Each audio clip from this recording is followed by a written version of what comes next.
Et bah, du coup, je vous propose qu'on passe à la troisième partie du coup, avec les collègues du lycée de Mel, avec Émilie Bonneau-Wimmer et puis Guillaume Pelletier. Donc, en fait, on avait effectivement, lors de la construction de ce webinaire, discuté de l'intérêt que Mel puisse présenter là, plutôt comment il se servent de cette maladie-là, bah, quelque part pour, j'allais dire, animer hein, vos besoins et vos envies peut-être d'enseignement vis-à-vis des maladies en général, des zoonoses en particulier et de la fièvre Q. Donc, je vous passe les diapositives et vous me dites quand vous voulez passer à la suivante. Oui, très bien, merci. Bonjour à toutes et tous. Donc, Émilie Bonneau, je suis enseignante en zootechnie, enfin en production animale, sur essentiellement du BTS production animale, métier de l'élevage, et un petit peu des lycéens sur une option qu'on a sur Mel en Caprin.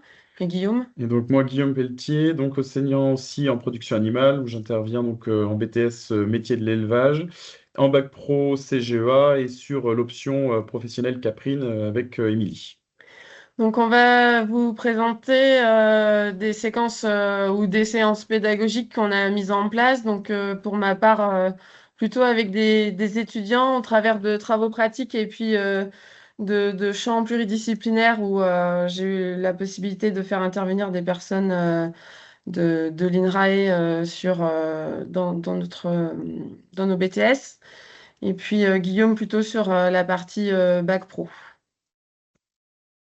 Je vous laisse passer la diapo. Merci bien. Donc, sur ces diapositives, à chaque fois, nous avons repris en fait les capacités qui sont attendues selon les diplômes. Donc, sur la partie production animale, donc moi, j'interviens essentiellement en lien avec le module M55 sur les manipulations, interventions, appréciations sur les animaux d'élevage.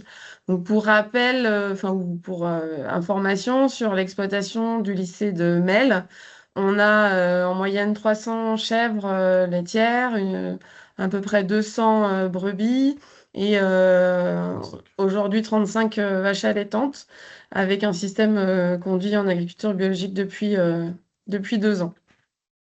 Donc, pour remettre un petit peu ces éléments de contexte, donc les TP sont réalisés en BTS production animale sur la première année, ou maintenant aussi sur les BTS métiers de l'élevage en première année.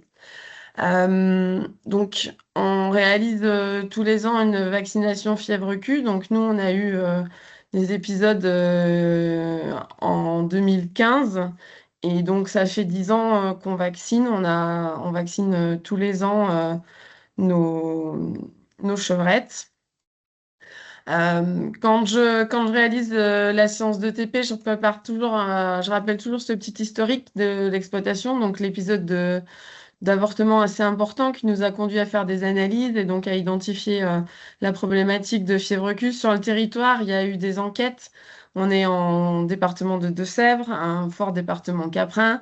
On a vu que les élevages caprins sont très touchés et on retrouve une étude qui avait été faite par l'Observatoire des maladies caprines où il y a une prévalence entre 40 et 80%, ce qui correspond tout à l'heure à ce qui nous a été dit sur les 2 tiers d'animaux, 2 tiers d'élevage impacté. Donc, on est dedans. En plus de ça, il y a eu donc un fort épisode sur la population en 2017 qui a impacté des citoyens sur le département. Et donc, voilà, ça reste une problématique du territoire. Et je rappelle également qu'on est en accueil public puisqu'on reçoit à la fois nos apprenants, mais aussi on ouvre nos visites à des extérieurs, que ça soit du grand public ou des professionnels qui viennent faire des formations sur notre exploitation. À l'occasion des TP, ben, c'est toujours la bonne occasion de rappeler les règles de biosécurité qui sont, je pense, primordiales et qu'il faut absolument pas négliger. Aujourd'hui, on parle de fièvre Q, mais il y a plein d'autres pathologies qui peuvent se transmettre. Tout à l'heure, les collègues de Saint-Afrique parlaient des équipements spécifiques aux exploitations, éviter de transmettre chez les parents, chez les maîtres d'apprentissage ou de stage. Ça, je pense qu'il faut que tous les enseignants, formateurs, on l'ait bien en tête. Donc, rappeler le port de gants, les personnes à risque. On n'en a pas parlé, mais les personnes asthmatiques, moi j'ai un élève qui a- qui avait des troubles asthmatiformes et qui du coup s'est retrouvé hospitalisé de façon assez grave en fait suite à un épisode de fièvre Q chez ses maîtres de stage. les rappels lors des mises bas. Donc ça, c'est l'occasion d'en parler. Et puis après, ben, la séance de TP, elle se déroule comme une séance de TP classique, j'ai envie de dire. On isole les animaux, on fait donc une vaccination à 4 mois d'âge avec un rappel. Dans la mesure du possible, on essaye de faire une classe fait la primo-vaccination et une autre classe fait le rappel, de façon à sensibiliser un maximum de jeunes. Voilà.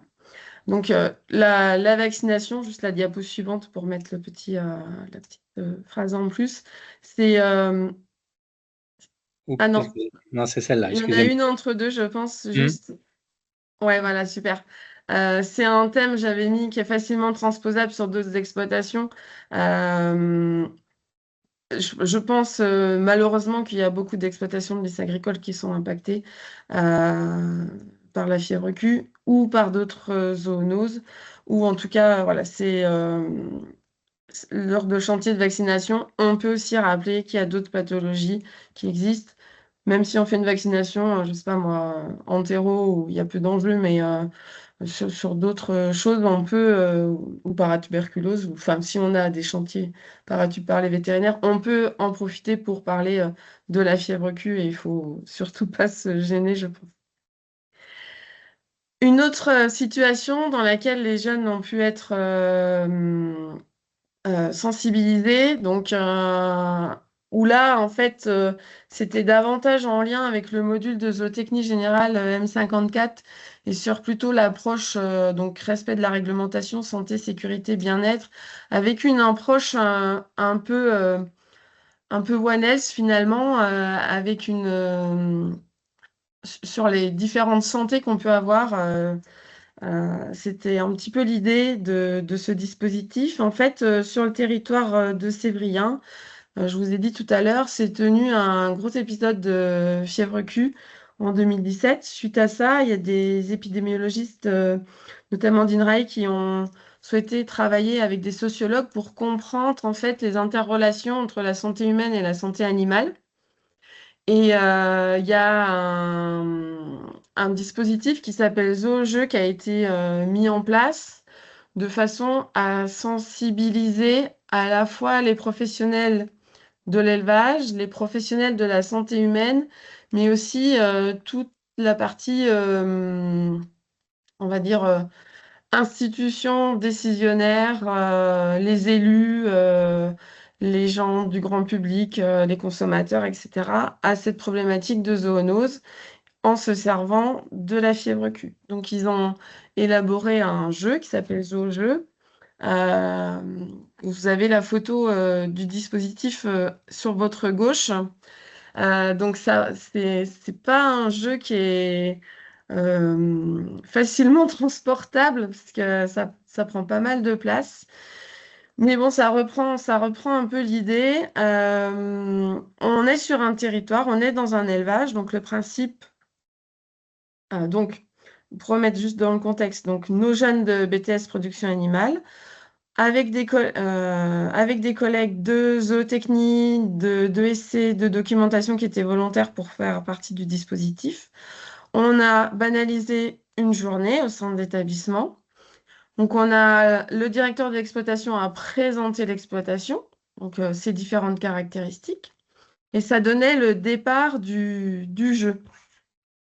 Et donc l'idée, c'est de faire prendre conscience aux apprenants qu'il y a des différents acteurs qui peuvent intervenir de près ou de loin sur l'exploitation. Donc au départ, tout se passe bien et à un moment donné arrive un événement, donc en l'occurrence Coxiella burnetii. Et la démarche, c'est de se dire comment, du coup, la question posée aux jeunes, je veux dire plutôt sous cette forme-là, c'est la maladie arrive, on la décèle. Quelles sont les décisions, les orientations que vous allez prendre? Et donc, eh ben, les jeunes ont construit une démarche. Comment j'avertis les apprenants, comment j'avertis les professionnels qui sont autour de nous, etc. Et quand ils avaient des questions, on va dire, d'ordre scientifique, ben, il y avait la vétérinaire INRAE qui était présente, qui pouvait y répondre. Et puis l'idée, c'était de comprendre quelles étaient les démarches, qu'est-ce qu'on pouvait faire, et éventuellement qu'est-ce qui manquait aujourd'hui sur le territoire français pour faire que une zoonose soit prise en considération à la fois en santé humaine et en santé animale. Et donc, l'objectif de la séance, c'était donc de mettre en exercice les étudiants en tant qu'acteurs de santé communautaire dans un territoire, de aussi rééquilibrer, voire symétriser ce qu'on appelle la relation enseignant-apprenant, c'est-à-dire que finalement, on était tous au même niveau et comment chacun pouvait évoluer, parce que finalement, les enseignants, on avait fait 2 tables de jeu et on était répartis en zootechnicien partout et doc et ESC répartis aussi sur des tables séparées. Ça permettait aussi de faire prendre conscience des enjeux de santé publique se rapportant à l'élevage, faire prendre conscience que l'élevage a une incidence sur la santé publique, mais aussi parfois l'inverse. On continue le travail avec eux aujourd'hui et avec des gens de l'ARS notamment. Et on se rend compte, à travers de tables d'échange, des fois que finalement, les médecins connaissent peu, vous l'avez dit, connaissent peu les zoonoses. Et c'est faire prendre conscience à nos apprenants que c'est important qu'ils connaissent les zoonoses et qu'ils soient aussi capables de dire parfois à leur médecin, ben là, c'est probablement telle maladie que j'ai contractée. Euh, et puis, euh, et puis l'idée finale de l'objectif, c'était de définir l'action sanitaire à mener dans un élevage confronté à la fièvre Q et de façon collective avec la vision de chacun.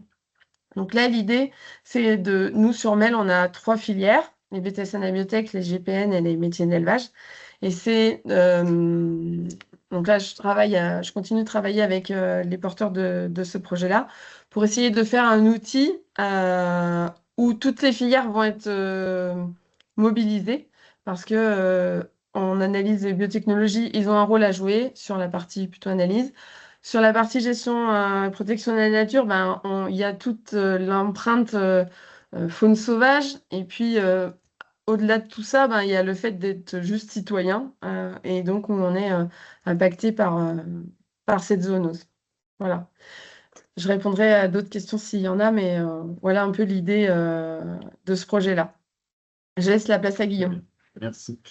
Et donc moi, pour ma partie, donc moi c'est une séance un peu sur les bacs pro, donc CGEA, sur une classe donc de terminale, où j'interviens donc sur l'intégralité de la zootechnie avec donc les deux modules MP4 et puis le MP5. Donc comme l'a dit Émilie tout à l'heure, on est beaucoup à intervenir sur l'exploitation, notamment sur la partie caprine. Et donc, j'ai une séance un petit peu vaccination, donc soit le primo, soit le rappel en fonction des années et de notre organisation en interne.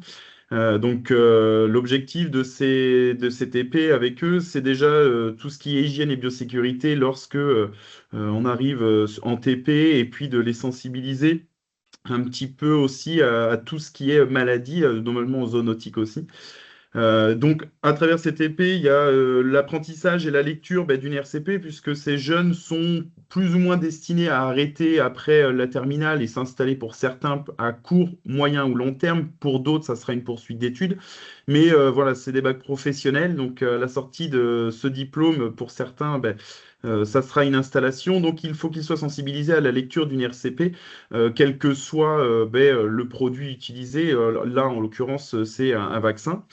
Et puis choisir ses équipements, puisque voilà, on est sous des injections en sous-cutané, donc il y a tout un choix de seringues ou d'aiguilles, que ce qu'on peut utiliser, que ce qu'on ne peut pas utiliser, pour être sûr de ne pas rater l'injection et de casser un petit peu le protocole de vaccination au sein du troupeau. Et puis après, donc, toute l'organisation et l'intervention sur donc à peu près 1 heure et demie de pratique. Où sur cette séance, je leur demande de compter le nombre de vaccinations qu'ils ont réalisées sur la durée du TP, de la mise en place au rangement. Et puis derrière, ces informations-là, je les reprends en cours, en salle, en classe entière, pour un petit peu une mise en situation. Donc cette mise en situation, je la fais donc avec l'intégralité du groupe classe. Et donc là, je mets les élèves, je fais 5 groupes.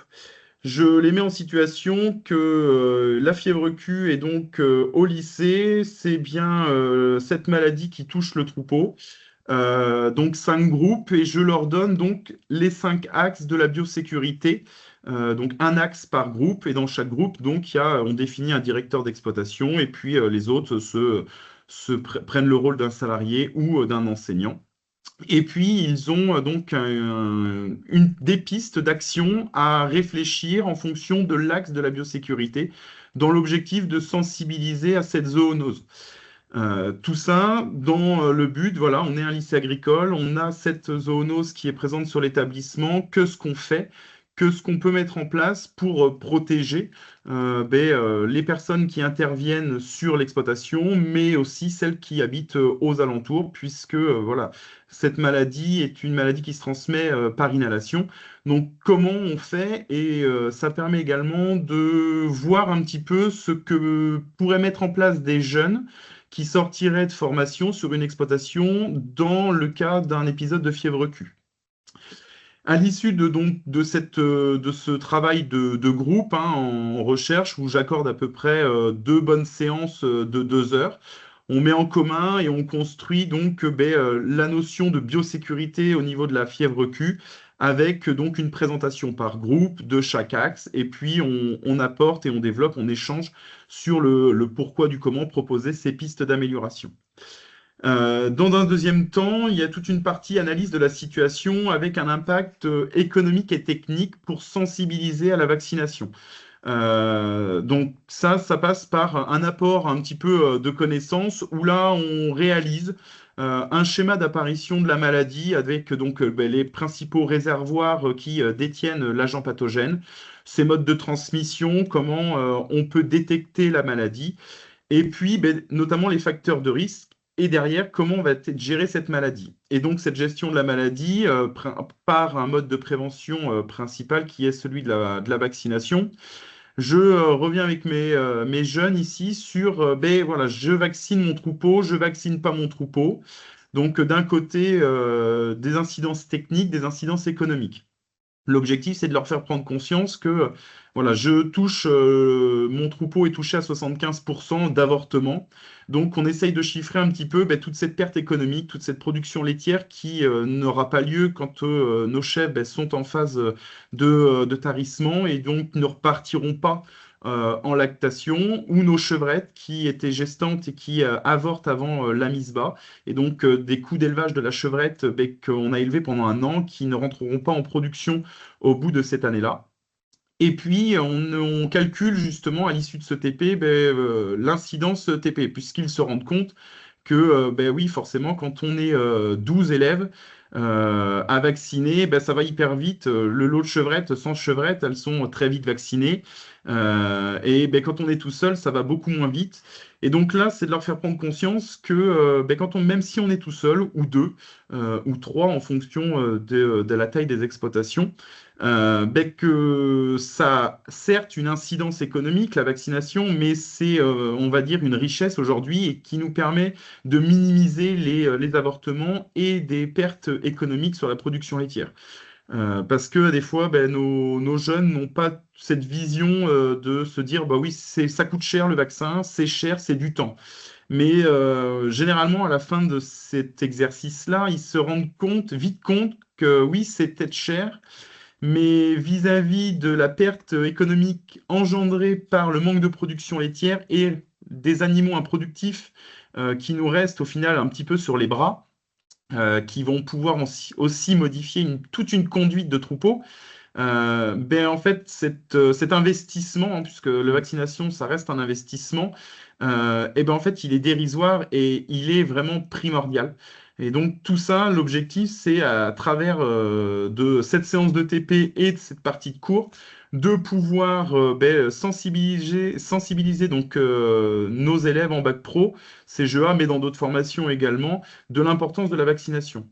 Et comme l'a dit tout à l'heure Émilie, que ça soit sur la fièvre Q ou sur une autre maladie, c'est facilement transposable, puisque donc ça, c'est appliqué à la fièvre Q Et puis derrière, moi, je l'applique sur un autre cas, dans le cadre d'un module conduite bovin-viande avec eux aussi, où là, c'est pareil, ils refont la même démarche pour justement leur montrer que cette vaccination, elle peut aussi, encore une fois, avoir de l'importance et que c'est aujourd'hui un acte primordial et indispensable quand on est dans une région telle que la nôtre avec de la fièvre Q quasi présente dans tous les élevages caprins.